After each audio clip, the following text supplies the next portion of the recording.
Assalamualaikum warahmatullahi wabarakatuh. Perkenalkan, nama saya Nabila Aprilia dari Akademi Farmasi Yana Susada Bangkalan. Di sini saya ingin mempresentasikan tentang farmasi KWU. Ya, kali ini kita akan membahas tentang perilaku konsumen dalam kewirausahaan. Menurut Nawawi 2013, perilaku konsumen adalah tindakan-tindakan yang dilakukan oleh individu, kelompok, atau organisasi yang berhubungan dengan proses pengambilan keputusan dalam mendapatkan, menggunakan barang atau jasa.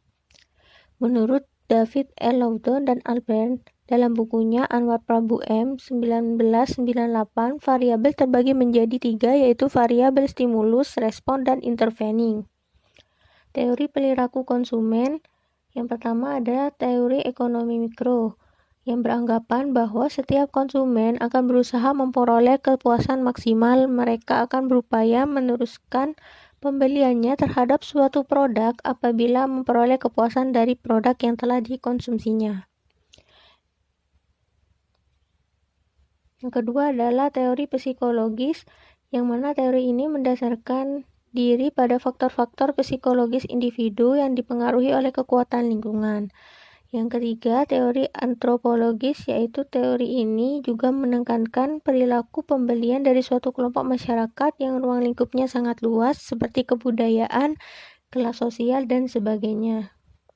Pengembangan konsep perilaku konsumen ada satu, perspektif decision making, yang kedua perspektif eksperimental, yang ketiga perspektif behavioral. Tipe-tipe perilaku pembelian, yang pertama budget allocation, yaitu pengalokasian budget. Yang kedua product purchase or not, yaitu membeli produk atau tidak. Yang ketiga ada store patronage, yaitu pemilihan tempat untuk mendapatkan produk.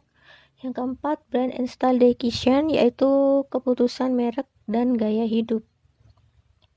Jenis-jenis situasi konsumen, yang pertama ada situasi komunikasi, yang kedua ada situasi pembelian, pemakaian, dan yang terakhir ada situasi yang tak terduga. Pengaruh situasi terhadap perilaku konsumen, yaitu ada 5 karakteristik situasi konsumen. Yang pertama lingkungan fisik, lingkungan sosial, waktu, tujuan, dan suasana hati.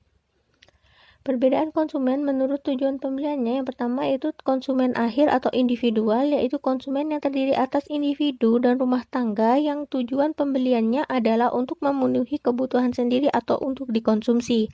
Yang kedua, konsumen organisasional, yaitu konsumen yang terdiri dari organisasi, pengguna industri, pedagang, dan lembaga yang bertujuan pembeliannya adalah untuk memperoleh laba.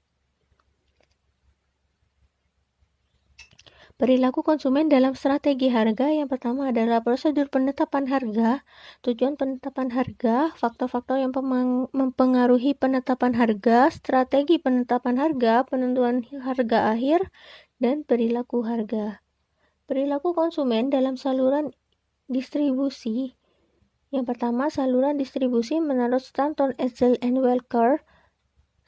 Saluran distribusi terdiri dari serangkaian lembaga untuk melakukan semua kegiatan yang digunakan untuk menyalurkan produk.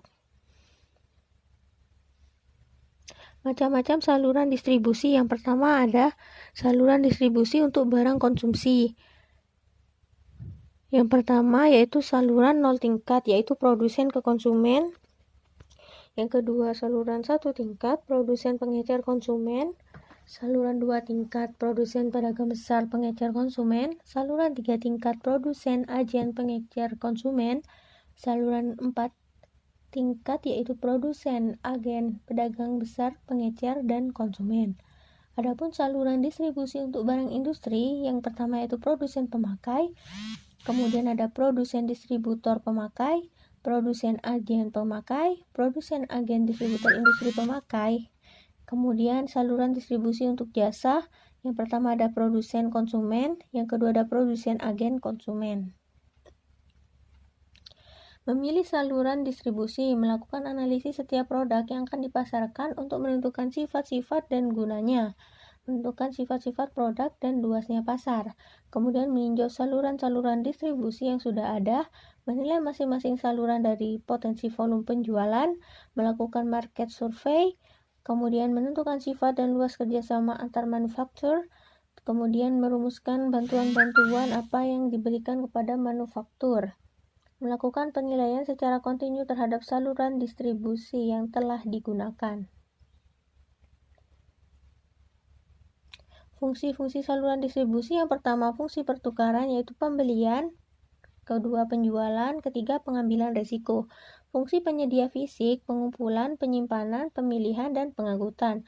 Fungsi penunjang antara lain pelayanan sesudah pembelian, pembelanjaan, penyebaran informasi, serta koordinasi saluran.